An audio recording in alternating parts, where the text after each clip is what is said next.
I try to laugh about it, cover it all up with lies. I try to laugh about it, hiding the tears in my eyes. 'Cause boys don't cry. Oh, boys don't cry. Now that, if you are familiar with The Cure or 80s music, or are of a certain age, probably brings back a memory. Probably brings back a memory of the song Boys Don't Cry by The Cure from some 80s album that sadly I cannot recall at this time. But there's a reason why I started out with that particular verse, which I think is actually part of the chorus for the song, which is the idea of men, masculinity, and crying, tears. Hey! And the reason I bring this up, first of all, there's RJ taking a little nap. And I apologize for the poor lighting. It's almost 8 o'clock. I work when I'm inspired and I can find the energy. So what I wanted to do, as I was saying, was to explore the idea of if it's okay for men to cry and if we can socially accept the fact that men cry. Because it's something that has come up often when it comes to the gender wars and modern expectations of men and what masculinity is. I've seen many videos, in particular from I guess you say, social commentator called Pierre XO. I think he's an amazingly intelligent guy. Plus, he has this amazing 80s kind of like visual K look going. I love it. But he did a video about why men struggle to... Oh, night! Excuse me, there's a change of my family members' age, one's coming, one's going, so they're all saying hi and bye to me. So anyway, as I was saying, Pierre has made a video, I think he's made a few videos actually, about men and masculinity and the unfairness, honestly, in what is expected of men and their emotions and this sort of damned if you do, damned if you don't situation, right? Where, at least according to him, a lot of men struggle with opening up, in particular opening up to women and exposing their more vulnerable side, because they're afraid that once the woman sees just how truly scared, nervous, frightened they are, that the woman will either mock them or just turn them away, see them now as now unmanly. Now, I think in a modern society, we like to believe, and perhaps due to our collective egotism, we have lied to ourselves that we're truly that accepting. But then when a man does express an emotion or make a statement that would show vulnerability, we shame him for it. We chastise him. And I'm going to use a very recent example, actually the example that has been floating around in this brain of mine for a while, and I've even been struggling with my internal response to this. So there's an article on, what's it called, Bounding Into Comics and a few other outlets, talking about how Snake Eyes actor Henry Golding says that he cried on the phone to his manager after the first week of filming for the G.I. Joe movie. And Clownfish TV did a great video on that, and I think it's definitely worth a watch. I do agree a lot with what they talk about, in particular when they bring up why the facelift of Snake Eyes, for those who may not be familiar with G.I. Joe. I assume if you're on this channel, you probably have heard of G.I. Joe, but I'll try to briefly summarize. G.I. Joe was this 80s franchise, you could say, military-themed franchise, written by Japanese-American Larry Hama. Now, Larry had served in, I believe it was Vietnam. I forget exactly what the service dates were. I think somewhere in the 60s into the 70s it was Nam, right? And at least in my understanding, the character of Snake Eyes, being this, what was eventually revealed to be this blonde-haired white American male, right? Being a ninja, right? And being inducted into Japanese ninjutsu culture, right, was sort of an inverse and a commentary on his own experience, because Larry Hama is a Japanese man, right, to my knowledge, was born and grew up, came of age in the post-war years, right? So post-World War II, 1945, we're all aware of how unwelcoming America was toward Asians at that time, in particular the Japanese, because of course of what happened with Pearl Harbor. So Larry found himself in a very hostile, you could say, white America, judging him for something that he could not control. He had no say over his ethnic over his ethnicity, I should say, and certainly had no say over the fact that he was born a Japanese American. Yet he was born into a world that, you know, made it a hard time, effectively, you know, hated him because of something he had no say over, right? So especially when he went to war, also, like Vietnam is this, what is it, Southeast Asia, I think it is. Southeast Asian country. The war, especially what Americans did during the war, was highly controversial, was criticized internationally and locally. There were a lot of protests, right? So this whole thing was just a giant conflict, both international and abroad, right? Soldiers going there to fight, and then they come home and they're being called baby killers and all these type things, right? So, at least in my understanding, Larry Hama made Snake Eyes a white man trying to fit into a hostile, unforgiving Asian culture, because it was his own experience just flipped, right? Him growing up and trying to be accepted in a hostile white country, a hostile white culture, that made it hard on him because of his ethnicity, right? And then, of course, there's Storm Shadow, and there's a lot of history there. But for that alone, I think that, and I firmly agree with Neon and Geeky, that, you know, once you know the context of why the character is a white man dressed up as a ninja, right, or really is a ninja. It's not just a costume. He truly is a ninja. He is accepted into the clan and all that. But still, why this happened, it really is insulting to race lift him just because you want to play to the tired stereotype that only Asians know martial arts, right? Only the Japanese can be ninjas. But anyhow, that's a video and a story for another day. And hey, there's noise outside because it's New York City. When is there not noise?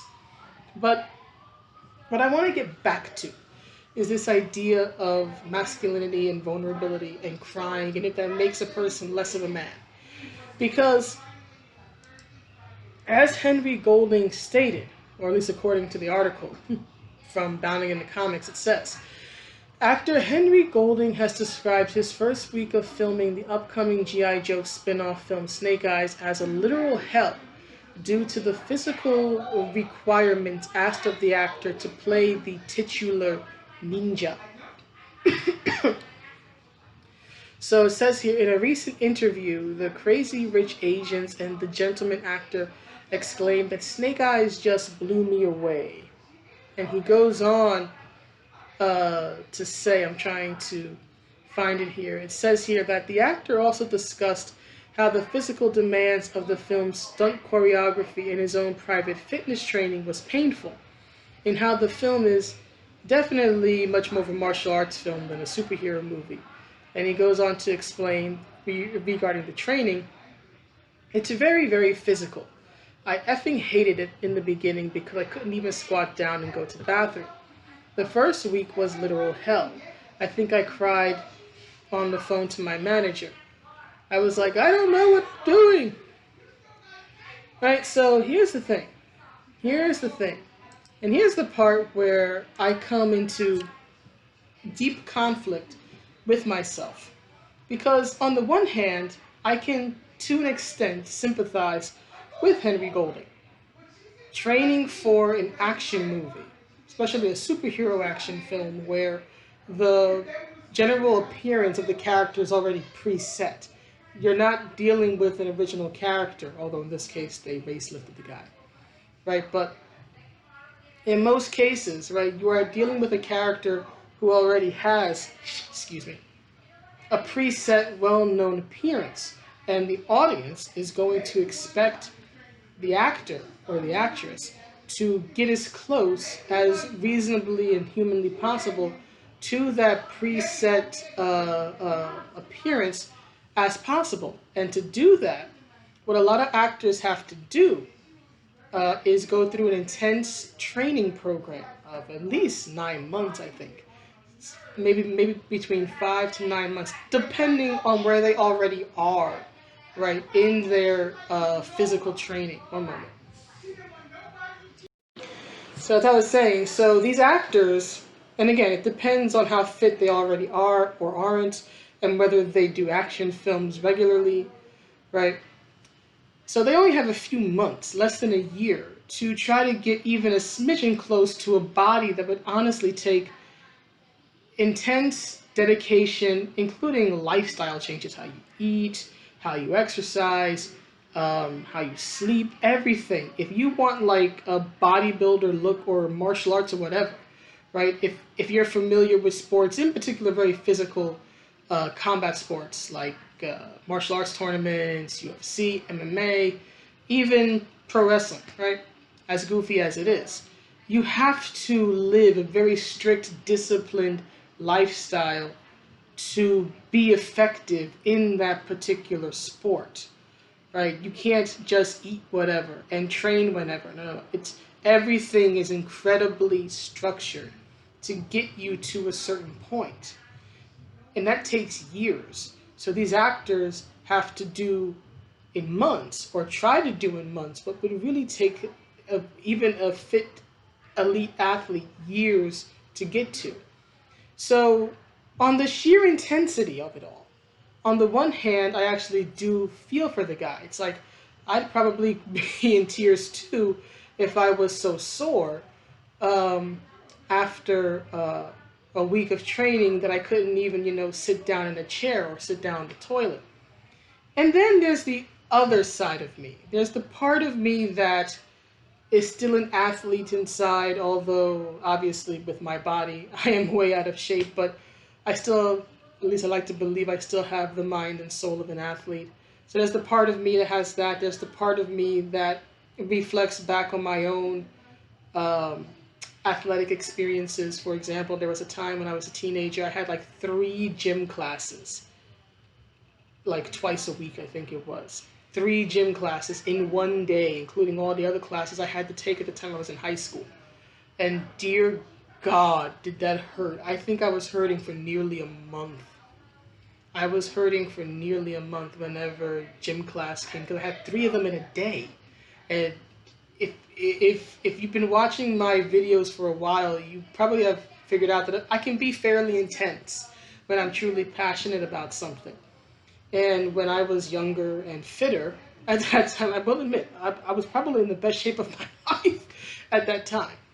But given that I never took a class off, as it were, that I always, went in hard, I was in terrible pain. I remember walking up to, I think it was the fencing teacher at the time, because my high school had fencing, believe it or not. And they don't have it anymore, sadly. But back when I was in high school in the late 1990s, early 2000s, they had it. I remember going to him and I was like, I can't put my jacket on. I can't put it on properly because I can't move my arms. I was in so much pain. I was so stiff. And I remember going over to him and he's like, what's wrong? He's like, why are you in so much pain? And I'm telling him, and he's like, you need some medicine. I'm like, yeah. Do you have any morphine? I'm like, morphine, please. I'll take that. And then, of course, he laughed very nervously. And then he said, no, do something else. Look for something not so potent, right? But I look back on that and I'm like, well, I was in a lot of pain. Didn't cry. I've been in a lot of pain since with various things in my life. Busted knee, cuts, bruises. Didn't cry. I think the last time I cried because I hurt myself was when I was a kid. First of all, let's make this clear. I was a kid, but I was trying to practice martial arts kicks. Again, I was a child. And I lost my footing on trying to do like a high kick, something similar to like sweet chin music. If you're a pro wrestling fan, you'll understand what that is.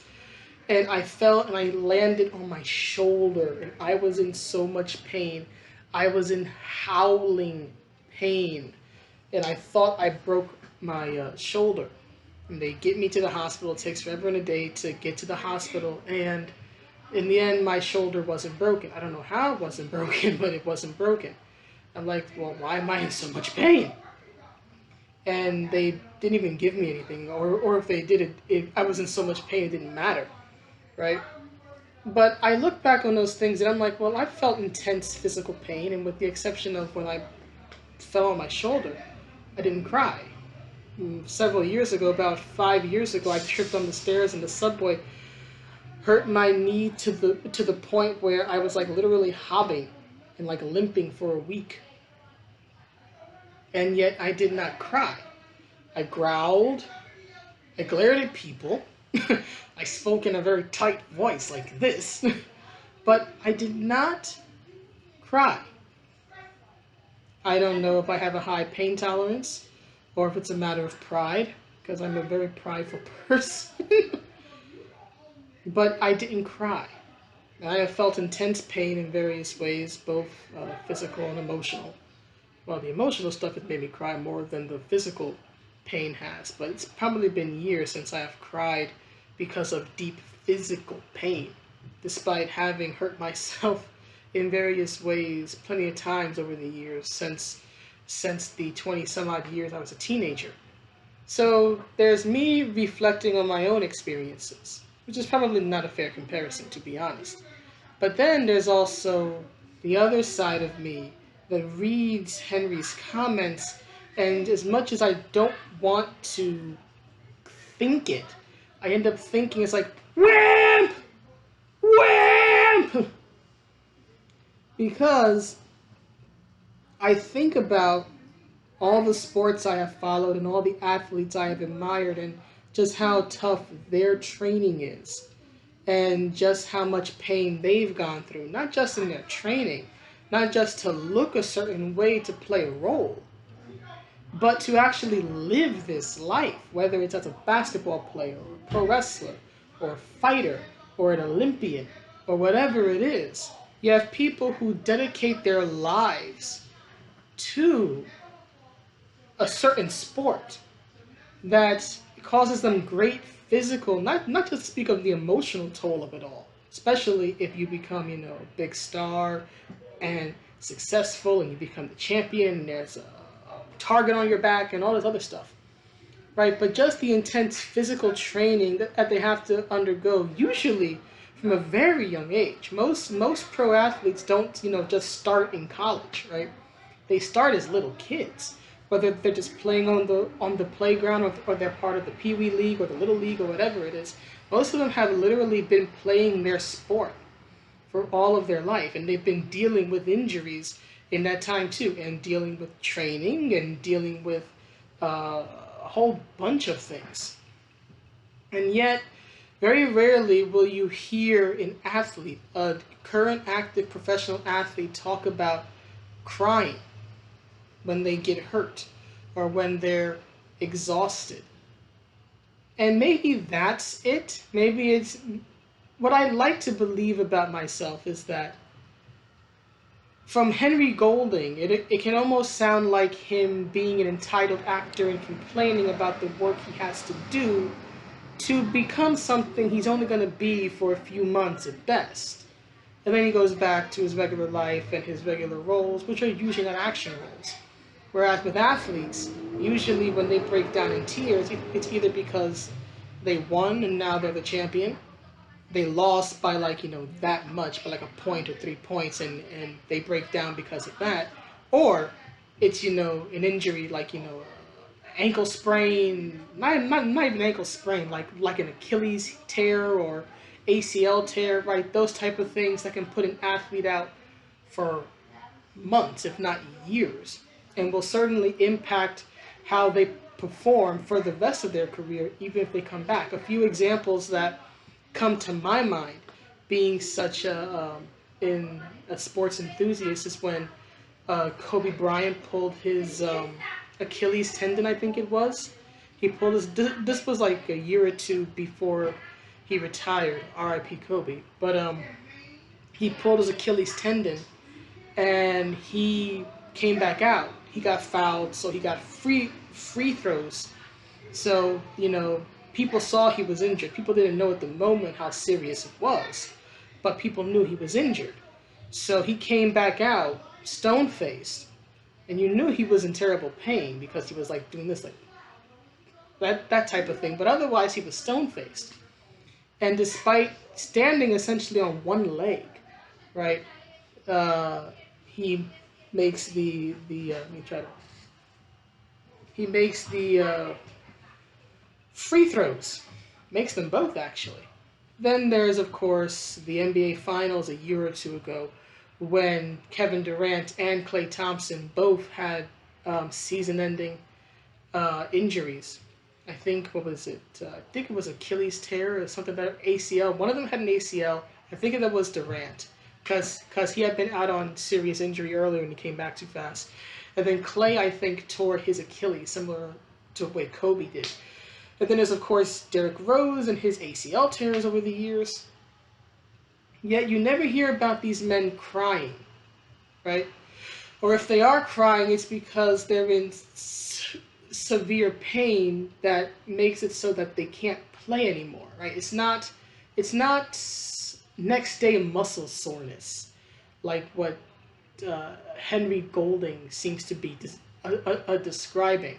If you've ever done a really exhausting workout, you understand DOMS. You know that uber stiff feeling you get the next day, right? But they've gone through so much more pain than that. Then of course there's UFC fighters and the various injuries they have.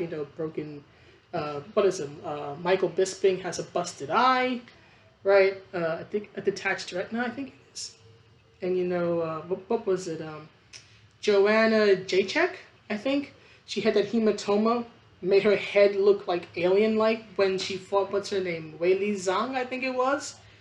And Zhang just kept hitting her right here in the head, right? And just, various types of injuries from combat sports, right? Cracked skulls, cracked knuckles, broken legs, all different types of things, because they're literally brutalizing each other, right? The intent is to hurt your opponent.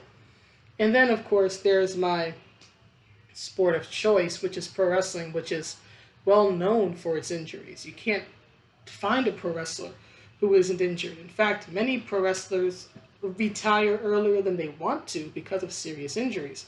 Edge had a neck injury. He came back from that earlier this year, but previously he had been retired for, 9 years, I think it was, because of a neck injury. Shawn Michaels he's had several injuries, but the most infamous of his is his lower back injury. There was Triple H. He's had several injuries. The most infamous with him is probably his quad tears, which both times his quads tore, he toughed through the match. And again, no tears, right? There's, of course, Steve Austin, and he's had many neck issues. There's Kurt Angle. The man was basically a walking zombie at one point because he was addicted to painkillers and all the injuries he had. Even if you don't follow Kurt as a professional wrestler, you probably know of him as an Olympic wrestler. And as he likes to tout, he won the '96 Atlanta Olympic Games with a broken freaking neck, right? And then, of course, if you want to go to the Olympics, there's a lot of examples, but the one that stands out in my mind is always Carrie Strug, right? When she lands that second vault on that bum leg, right? She lands it on one foot, and you can see the pain in her face, but again, she's not crying. And you know this is a serious injury because the moment she lands, she is on her knees, but she's not crying, at least not at that moment. And then, I know I'm going on forever with the sports examples, and then you have just the psychological element, like many especially pro fight athletes, guys like Mike Tyson, guys like Tito Ortiz, and many others have talked about. I think George St. Pierre has also mentioned it. Just how nervous they would get before they would go to the ring, right? They come out looking stone-faced and tough and hard, right? And yet they reveal, usually after their careers are done, that, they were so nervous or so scared. Or Tito in particular, he used to have to go to a separate room all by himself and literally cry his eyes out just to get all of that nervousness and emotion under control.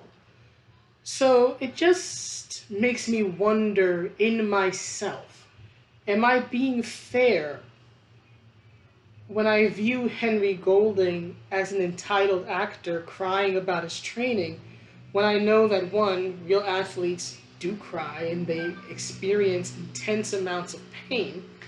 And is it really fair just to Henry Golding as a man? Regardless of what he does for a living, is it really fair for me as a woman to judge him, I have to admit, in a way, as less of a man, or at least in this particular case, as a wimp, because he admitted that physical training, or at least more physical training than what he is typically used to, made him cry on the phone to his, what's the word I'm looking for? To his manager, or whoever the heck it was. So I've really been struggling with this because I don't think it's fair to guys, especially coming from women, because whether we want to admit it or not, men are very concerned with how women perceive them. Right? Most men want to be seen as strong, capable, confident, right? They want women to like them and to be impressed with them. And it's not always a sexual thing. It isn't always necessarily a matter of, oh, I have to appear strong so I can get in her pants. No, it's just that men admire. Is admire the good word? I don't know. But men want women to like them. Want women to, respect them. See them as someone useful, I think. At least that's the perception I get. Maybe I'm wrong, I don't know. Guys, let me know. I really want to hear from men on this particular video. I want to hear from everybody, to be clear, but really from the guys in this particular video. Because on the one hand, I do feel that I'm being a bit unfair to Henry Golding's admission of, one could say, vulnerability.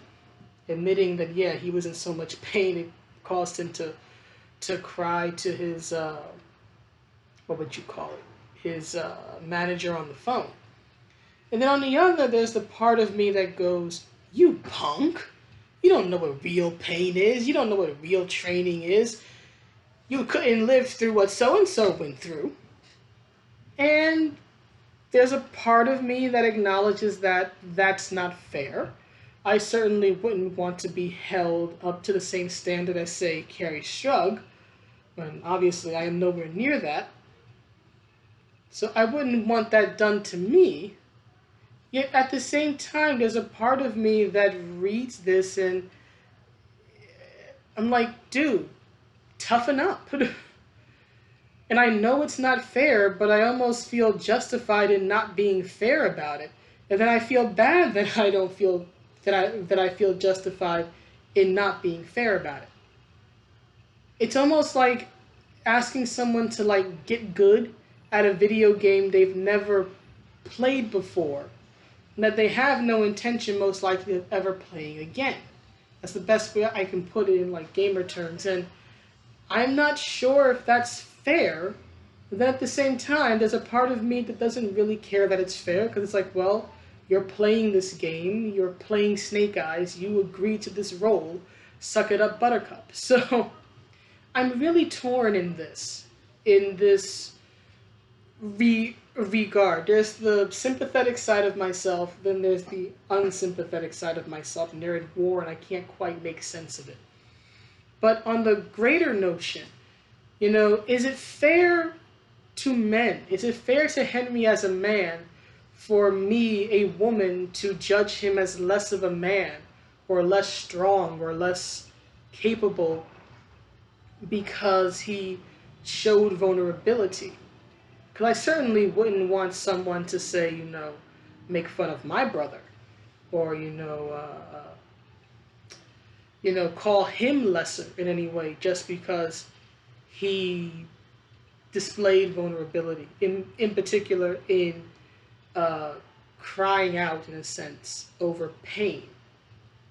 I wouldn't want that for him. I don't want that for any man. Yet here I am judging an actor in a negative light for doing just that. So I'm confused, is basically it. I'm very confused, and I'm confused about why I'm confused. I know that the ideal I would like to see and the ideal I would like to embody is to encourage men to be open and honest with their emotions on their own level, right? As much as they want to be, because I don't think we should be trying to necessarily force it out of them. Because there's one thing I have learned about men, it's that guys, believe it or not, men are different than women. This sounds, it's one of those things that sounds revolutionary and yet terribly simple at the same time. It's controversial and it's widely accepted. It's a very odd thing.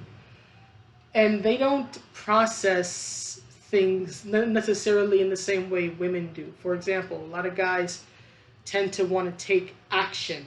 Like if there's a problem, they don't always want to talk it out or get their feelings out because their mindset tends to be more, well, here's a problem. We have a problem. The problem is making us unhappy in some way.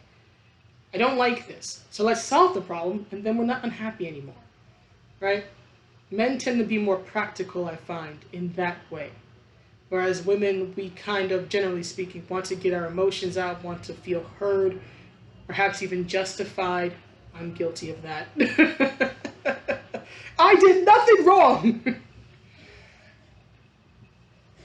And then we might want to talk about a solution, but we have to get over that first step of expressing ourselves. Whereas men typically don't have that first step. They just immediately jump into, okay, we have a problem, let's work to solve the problem. And I think that men do process pain, be it physical and or emotional, a lot differently than women. And while I'll never know what it's like to grow up male, I am, I think, fairly masculine in personality and certainly in interest, and I have a younger brother. I've grown up around men in one way or another most of my life, and I am aware of the fact, as I said earlier, that a lot of guys do live in fear and they suffer in silence because they know that if they show any vulnerability, they'll be ostracized either by their friends or by the women in their lives. And at least from the accounts I've heard from men, being ostracized by a woman in their life, like their mother, their girlfriend, their wife, whoever it is, that can hurt them more than anything, being seen as less of a man by a woman they care for so much. And I don't want guys to feel like they have to constantly be on guard, or the only emotions they can outwardly show are anger or frustration or victory, right? That they're shamed by society, by women, in society, for showing fear or uncertainty or doubt or pain. I don't want them to feel that way, yet here I am kind of perpetuating the very thing that I don't want men to feel. And I think so many guys end up, especially men who are like the rescuer types, the protectors, the first responder types. So many of them, whether they're police or firefighters or soldiers or whatever, end up in very self-destructive behaviors, drinking, alcohol, drugs. Well, drinking and alcohol are the same thing. Drugs. A lot of them commit suicide. I remember hearing somewhere a while ago that like the suicide rate, or like the number of suicides in America in a particular year, was like 90 some percent of those people who had committed suicide in the US a few years ago were male. And that, is incredibly disturbing because suicide, is a preventable death, right? Suicide is you've killed yourself, right? Which means that you've also could have saved yourself if you didn't do it or if you survived. And I've listened to the accounts of survivors of suicide who are men. And what they tend to one of the things that seems to be a common thread or a common theme is that what they needed most, what they wanted most was someone to notice that they were in pain, or they wanted someone that they could open up to, that they could trust. And at that moment, when they decided to end their own lives, that they didn't have that person, or they didn't feel like, they didn't realize, they didn't see that there was someone that they could confide in and turn to who would not judge them. So, I know, heavy, heavy, heavy stuff, all inspired by an article about an actor playing a character in a movie I probably won't even go see. But that's the way my brain works. So, please let me know what you think, and especially from the guys. I really do want to hear from you. So please, pipe up, open up if you so choose. No pressure. And let me know what you think, because honestly, even though I've been rambling for almost 40 minutes, I'm not sure what I think about all this. But anyway, that's the vid, and I'll see you all in the next one. Have a good night, everybody, or a good day, night, wherever you are. Bye.